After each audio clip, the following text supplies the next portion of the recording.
Toxic का ladies trailer आया, यानी कि टीजर आया, और उसके बाद कुछ लोगों को पसंद आया, कुछ को नहीं पसंद आया। वो ट्रोलर्स हैं, वो एक्टिवेट हो चुके हैं। अब मैं इनको ट्रोलर्स नहीं कहूंगा, मैं कहूंगा हर किसी की अपनी पसंद होती है। किसी को इस तरह का सिनेमा पसंद है, किसी को नहीं पसंद, किसी को भाई सब कॉमेडी पसंद आती है और किसी को एक्शन पसंद आता है। पर मैं इतना कह सकता हूं, जो वाइडर ऑडियंस होती है, जो मास ऑडियंस होती है ना, उसको ये फिल्म खूब पसंद आने वाली है। इतना मैं डंकी की चोट के ऊपर कह सकता हूं। पर कुछ चीजें मेरी भी हैं, जो मैंने भाई ऑफिस में इसका टीजर देखा और जल्दी जल्दी में बनाया, और उसके बाद अब मैं उसके बाद ना कम से कम 10 से 15 बार इस टीजर को देख चुका हूं। तो टीजर को देखने के बाद मुझे एक चीज मेरे दिमाग में खटक रही है, उसके ऊपर बात करेंगे। सबसे पहले तो भाई बात करते हैं KRK है। इसने जैसे टीजर देखा होगा या बिना देखे ही इसने तो एक अपना माइंड सेट कर रखा है कि भाई यश का अगर कोई कंटेंट आएगा तो इसको तो पेलना ही पेलना है। ये बंदा बोल रहा है कि भाई ऐसे लग रहा है कि डायरेक्टर भी खुद है, राइटर भी खुद है, एक्टर तो है ही है। 700 करोड़ का लैंडिंग कॉस्ट है इस फिल्म का, और वो बिल्कुल सही है। 700 करोड़ के आसपास इस फिल्म का बजट पहुंच गया होगा।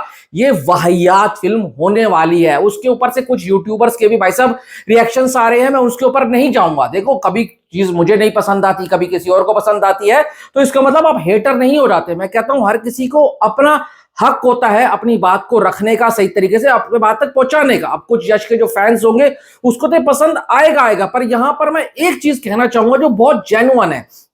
सबसे पहले एक चीज कि भाई जितनी भी इसमें हीरोइंस दिखाई हैं, उसमें जो तारा सुतारिया है ना, वो सबको आउटशाइन कर गई है। बहुत जबरदस्त लग रही है। उस बंदी ने एक 2 सेकंड के ग्लिम्स में ही ना सबको खा डाला। चाहे कियारा हो, चाहे भाई साहब नैनतारा हो, चाहे भाई हुमा कुरैशी हो, वो बंदी जब आई स्क्रीन के ऊपर उसने आग लगाई है, आग। और मैं इतना कह सकता हूं इस फिल्म में सरप्राइज पैकेज निकलने वाली है। अगर आपको लग रहा है कियारा सबसे आगे निकलेगी, तारा सुतारिया जो है ना भाई साहब निकल जाएगी ऐसे, जो किसी को पता नहीं लगा, छुपा रुस्तम है। पर यहां पर एक चीज मैं कहना चाहूंगा कि भाई ये जो टीजर है ना, देखो यश ने एक टीजर वो निकाला था जो डांसिंग कार वाला था। वो डांसिंग कार वाला सीक्वेंस जो था ना, वो टॉक्सिक को बहुत ऊंचाइयों पर ले गया था। उसके बाद ये फिल्म 2 बार पोस्टपोन रही। और यश बहुत स्मार्ट प्लेयर है, बहुत ही जबरदस्त इसका दिमाग चलता है।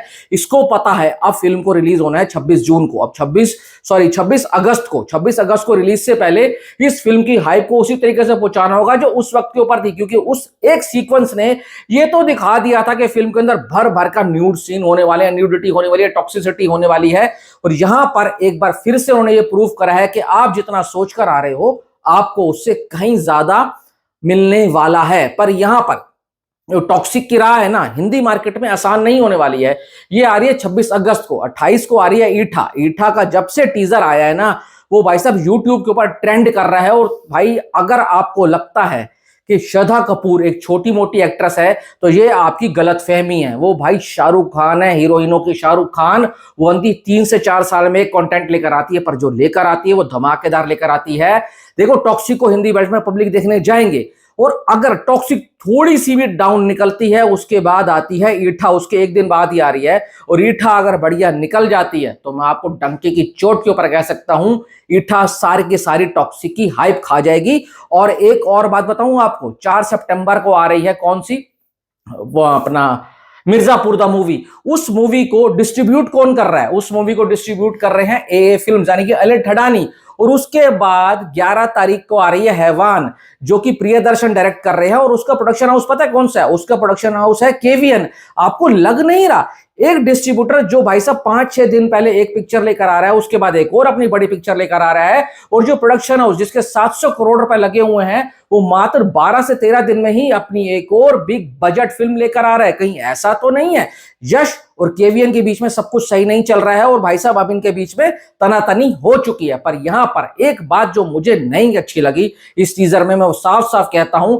देखो, लेडीज एंड लेडीज का टीजर का नाम दिया गया था, पर अगर इस टीजर को सिर्फ और सिर्फ लेडीज पर फोकस किया जाता तो ज्यादा अच्छा होता। क्योंकि यश जैसे ही एंट्री मारता है इस टीजर के अंदर, उसका ऑरा इतना जबरदस्त है कि भाई वो सारी की सारी हीरोइनों की हाइप ही खा गया। अगर आप लेडीज एंड लेडीज कह के इस टीजर को प्रेजेंट करने वाले थे, तो अगर थोड़ी देर यश इस टीजर से साइड रहते, तो कसम से कह रहा हूं ये और हाइप बना कर जाता और ज्यादा इंपैक्ट छोड़कर जाता कि इसमें यश ही नहीं सिर्फ टॉक्सिक होने वाले हैं, हीरोइनें और ज्यादा टॉक्सिक होने वाली हैं। अब मेरी बात से अब कितना सहमत हो तो कमेंट बॉक्स में बताकर जाना। Thanks for watching.